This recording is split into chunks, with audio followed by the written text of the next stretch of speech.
ഓണാഘോഷം പൊടിപൊടിച്ച് ചിറക്കടവ് ഗ്രാമപഞ്ചായത്ത് മെമ്പർമാരുടെ നേതൃത്വത്തിൽ അത്തപ്പൂക്കളമൊരുക്കിയും ഒരുമിച്ച് ഓണസദ്യയുമുണ്ടുമാണ് പഞ്ചായത്ത് അംഗങ്ങൾ ഓണാഘോഷം നടത്തിയത്. രാവിലെ panchayat president advocate CR Sreekumar ആഘോഷം ഉദ്ഘാടനം ചെയ്തു. ഉച്ചയ്ക്ക് ഓണസദ്യയുമുണ്ട് ഗവൺമെന്റ് ചീഫ് വിപ്പ് ആഘോഷങ്ങളിൽ പങ്കുചേർന്നു. പരാജിതരുടെ തിരിച്ചുവരവാണ് ഓണാഘോഷമെന്നും ഡോക്ടർ N ജയരാജ് പറഞ്ഞു.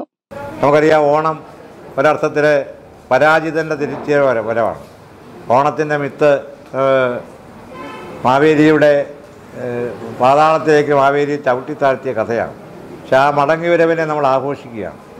ഇത് മലയാളിയുടെ ഒരു പ്രത്യേക മനസ്സിനെ കൊണ്ട് രൂപപ്പെടുത്തുന്നു.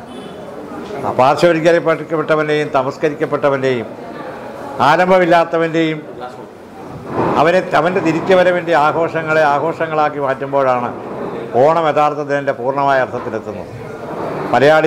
മലയാളിയുടെ മനസ്സിൽ രൂപപ്പെട്ട ആ ഒരു സാമൂഹ്യ ഘടനയുടെ പിന്നിൽ ഓണത്തിൻ്റെ സങ്കല്പങ്ങളും ആഘോഷങ്ങളും ഉണ്ടെന്നുള്ള കാര്യം സംശയമില്ല.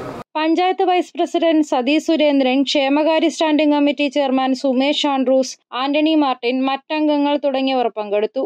ക്യാബിനറ്റ് ചാനലിന്റെ പ്രേക്ഷകർക്കും ചീഫ് വിപ്പ് ഓണാശംസകൾ നേർന്നു. മലയാളിയുടെ എക്കാലത്തെയും നിത്യവസന്തമായ, എക്കാലത്തെ മലയാളിയുടെ നിത്യകന്യകയായ ഓണക്കാലത്തെ ഒരിക്കൽ കൂടി വരവേൽക്കുമ്പോൾ പ്രത്യേകിച്ച് ക്യാബിനറ്റ് ചാനലിൻ്റെ പ്രിയപ്പെട്ട പ്രേക്ഷകർക്കും എല്ലാവർക്കും, നമ്മുടെ ഈ വാർത്തകൾ ശ്രമിക്കുന്ന എല്ലാവർക്കും ഹൃദയം നിറഞ്ഞ ഓണാശംസകൾ അറിയിക്കുന്നു. നന്ദി, നമസ്കാരം. News bureau, Ponkunnam.